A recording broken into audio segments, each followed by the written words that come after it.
LED बंद करो। जी हाँ, नमस्कार दोस्तों, आप सभी का एक बार फिर से आपके अपने चैनल DKY क्लासेस में आप सभी का स्वागत है। मैं एक बार फिर से आप लोगों के बीच आ चुका हूँ इलेक्ट्रिक करंट का नेक्स्ट वीडियो लेकर, जिसमें आज हम लोग सिद्ध करेंगे श्रेणी क्रम सम्मोहन।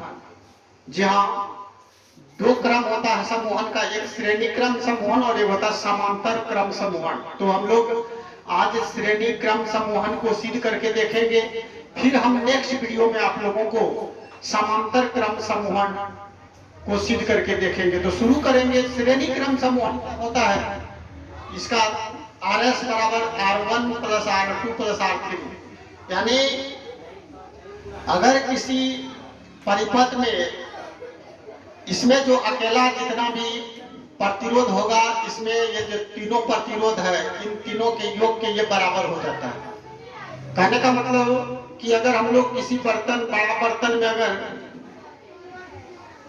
120 लीटर पानी फुल कर देते हैं और उसी से हम लोग 3 छोटा बर्तन ले लेते हैं 40 लीटर करके, तो तीनों में जितना पानी होगा वो बड़ा बर्तन के पानी के बराबर हो जाएगा। बस यही होता है इसमें भी। कहने का मतलब ये RS जो है R1 प्लस R2 और R3 के बराबर होता है। कैसे होता है तो इसको हम लोग देखने का प्रयास करेंगे। सबसे पहले हम लोग एक परिपथ बनाए हैं जिसमें 2 सेल लिए हैं और इसमें धारा I प्रवाहित किए हैं, और धारा जब I प्रवाहित किए हैं तो 3 यहाँ पर हम लोग प्रतिरोध ले लिए, एक R1 ले लिए, एक R2 ले लिए, एक R3, क्योंकि अलग अलग प्रतिरोध लिए हैं तो इसीलिए इसको सूचित करना पड़ता है R1, R2 और R3 से। फिर हम लोग इसको क्या किए, V1 मान लिए, और R2 को हम लोग V2 मान लिए, और R3 को क्या किए, इसमें कि जो विभवांतर भी अलग अलग हो, इसीलिए हम लोग V1 ले लिए, V2 ले लिए और V3 ले लिए। और पहला जो प्रतिरोध है इसको हम लोग धन टर्मिनल से जोड़ेंगे। ऐसा भी रूल है कि किसी भी प्रतिरोध का जो है पहला जो प्रतिरोध होता है उसको किसी भी सेल या बैटरी के धन टर्मिनल से जोड़ा जाता है। और इधर आप कितना भी बढ़ा सकते हैं, R3 में R4, R5, R6, R7 इस तरह ले सकते हैं। तो यहाँ पर हम लोग R3 को क्या किए, सेल के जो ऋण टर्मिनल से जोड़े हैं। यहाँ पर हम लोग स्विच को ऑन कर दिए। जैसे ही स्विच को ऑन करेंगे इसमें विद्युत धारा प्रवाहित होने लगती है। तो विद्युत धारा जब प्रवाहित होने लगते हैं तो चलेंगे हम लोग इसी को जो किए हैं यहाँ पर, बस उसी को हम लोग यहाँ पर भाषा के तौर पर देखेंगे। तो क्या किए, माना कि AB, BC तथा CD श्रेणी क्रम में जुड़ा है। यहाँ पर देख रहे हैं AB हो गया, BC हो गया, CD, 3 प्रतिरोध है जो कि क्या है, श्रेणी क्रम। श्रेणी क्रम मतलब सीरीज बाय। ये जैसे हम लोग ऐसे देख रहे हैं ना, ये सीरीज इसको कहा जाता है, श्रेणी क्रम। एक होता है समांतर क्रम जो कि आपको नेक्स्ट वीडियो में बताएंगे, वो होता है इस तरह।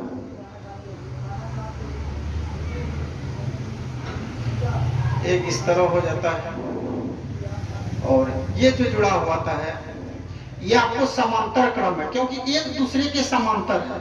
लेकिन इसमें हम लोग ऐसी बात नहीं देख रहे, वो एक ही सीरीज में जुड़ा हुआ है। इसलिए जब एक ही सीरीज में जुड़ा हो तो इसको हम लोग बोलते हैं श्रेणी क्रम सम्मोहन।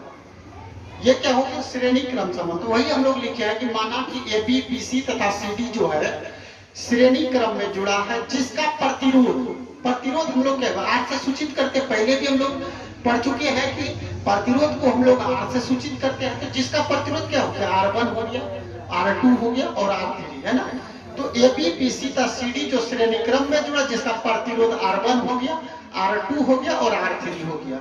अब तीनों प्रतिरोध में हम लोग क्या करेंगे, तीनों जो प्रतिरोध है इसमें हम लोग I धारा को क्या कर रहे हैं, प्रवाहित कर रहे हैं। जब I धारा प्रवाहित हो रही है तथा AB और BC तथा CD के बीच जो विभवांतर है, क्या हो रहा है, विभवांतर V1 हो गया, V2 हो गया और क्या हो गया, V3। ठीक है, वही बस जो यहाँ पर हम लोग इस परिपथ में की है, बस उसी को हम लोग क्या किए, लिखे हैं, सेम टू सेम उतार दिए। और एक इसी के समतुल्य एक प्रतिरोध हम लोग परिपथ यहाँ भी बनाए। समतुल्य का मतलब होता है कि इसमें जितना धारा जाएगी सेम धारा इसमें भी जाएगा। तो इन तीनों का जो प्रतिरोध है मिला के बराबर हो जाएगा, इसमें जितना प्रतिरोध होगा। कहने का मतलब उसी को हम लोग बोलते हैं समतुल्य प्रतिरोध है ना, कंपैरिजन। एक का जितना होगा ये तीनों मिलाकर उसी के बराबर होगा, वही होता समतुल्य प्रतिरोध। अब हम लोग क्या करेंगे, ओम का नियम से, ओम का नियम लोग भली भांति पढ़ चुके हैं, इसको सिद्ध करके हम लोग देखें ओम का नियम, जो कि मोस्ट इम्पोर्टेंट टॉपिक है, खासकर एग्जाम में बहुत ज्यादा चांस रहता है पूछने का। अगर नहीं देखे हैं तो इसको जरूर देख लीजिएगा, पिछले वीडियो में हम लोग डाल चुके हैं इसको ओम के नियम में। तो ओम का नियम होता है V बराबर आई आर, V बराबर आई आर। तो यहाँ पर हम लोग क्या देख रहे हैं कि 3 बार विभवांतर, इसलिए V1 बराबर क्या होगा, I होगा, R1 हो जाएगा। V बराबर आई आर, V1 है तो आई R1 हो गया। उसी तरह V2 क्या हो जाएगा, आई R2 हो जाएगा। उसी तरह V3 क्या हो जाएगा, आई R3 हो जाएगा। तथा इस परिपथ में जो हम लोग किए हैं, तो यहाँ पर V माने हैं तो V बराबर क्या हो गया, I, इसमें भी धारा थोड़ी I R। अब देखते हैं हम लोग क्या कि यदि बैटरी के सिरों के विभवांतर अगर V हो तो A तथा D के बीच जो विभवांतर है V ही होगा, A तथा D के बीच विभवांतर V होगा। यहाँ पर जो देख रहे हैं हम लोग A तथा D के बीच विभवांतर V होगा। तो इसीलिए इन तीनों में जितना होगा विभवांतर, इसके क्या होगा, योग, इन तीनों के योग के बराबर इसका विभवांतर होगा। तो यहाँ पर हम लोग वही किया है। तो V बराबर क्या हो गया, V1 हो गया, V2 हो गया प्लस V3 हो गया। अब इसका मान हम लोग यहाँ पर बैठा देते हैं।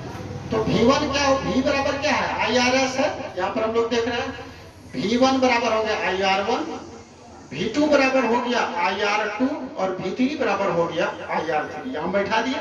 अब यहाँ पर हम लोग क्या कर रहे हैं, I देख रहे हैं कि तीनों में है तो इसको कॉमन ले लेते हैं। मैथमेटिक्स में लोग बढ़िया ढंग से पढ़े हैं कि जो सभी में होता है उसको हम लोग निकाल लेते हैं बाहर।